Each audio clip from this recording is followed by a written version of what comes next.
Good evening, my viewers and all those who want to entertain with my story. I am going to tell a story about a village. ग्रामीण भारत के पहाड़ियों के बीच बसा एक छोटा सा गांव था।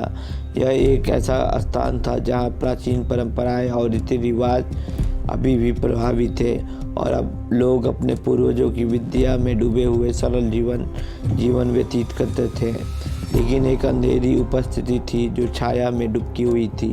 एक द्वेषपूर्ण आत्मा जो पीढ़ियों से गांव को परेशान करती थी।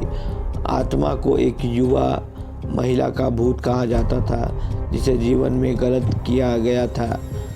वह एक बार एक खूबसूरत दुल्हन थी जो अपनी शादी के लिए दिन का बेसब्री से इंतज़ार कर रही थी। जब उसे उसके मंगेतर ने धोखा दिया उसने अपनी आत्महत्या कर ली और उसके लोगों को कोसते हुए अपनी जान दे दी। उस दुर्भाग्यपूर्ण दिन के बाद से गांव में अजीबोगरीब चीज़ें होने लगी। लोगों को रात में अंधेरे में भूतिया फुसफुसाहट सुनाई देती थी। यह धुंधली पहाड़ियों के माध्यम से चलते हुए एक वर्णक्रमीय आकृति की झलक दिखाई देती थी।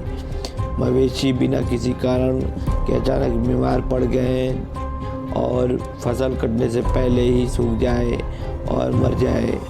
ग्रामीण लगातार भय में रहते थे, हमेशा अपने कंधों पर तामसिक भावना के किसी भी संकेत के लिए देखते थे। एक रात यात्रियों का एक समूह तूफान से आश्रय लेने के लिए गांव में पहुंचा। ग्रामीणों द्वारा उसका स्वागत किया गया, जिन्होंने उन्हें छाया में डूबते हुए खतरे से आगाह किया।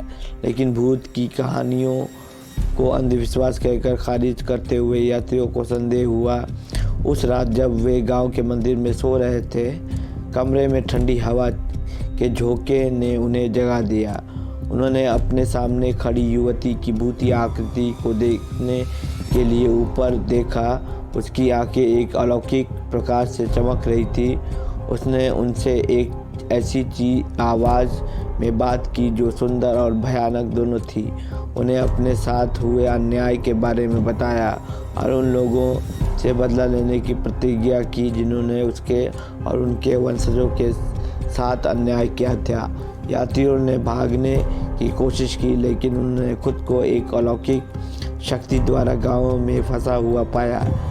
वे भयावहता को देखते हुए के लिए मजबूर हो गए क्योंकि भूतिया आकृति ने अपना बदला लिया। ग्रामीणों के शवों को अपने पास रखा और उन्हें पागलपन और मौत की ओर ले गई। उन्होंने वापस लड़ने की कोशिश की, लेकिन आत्मा के प्रकोप के आगे उनका कोई मुकाबला नहीं चल सका। अंत में यात्री ही जीवित बचे थे। शापित गांव में हुए भयानक घटनाओं के एकमात्र गवाह उन्होंने जितनी जल्दी ही हो सके गांव छोड़ दिया। उस भूतिया आकृति की स्मृति से प्रेतवाहिदित हो गए जिसने इतने सारे जीवन का दावा किया था। आज तक गांव उन लोगों के लिए एक चेतावनी के रूप में खड़ा था जो अलौकिक कहानियों को खारिज करते हुए एक ऐसी जगह जहां मृतकों की आत्माएं अभी भी जीवित लोगों के बीच रहती थी। मेरी कहानी यही समाप्त होती है। आशा करता हूँ कि आपको मेरी कहानी अच्छी लगी होगी तो अपने दोस्तों के साथ साझा करें और मेरे इस चैनल को सपोर्ट करें। धन्यवाद।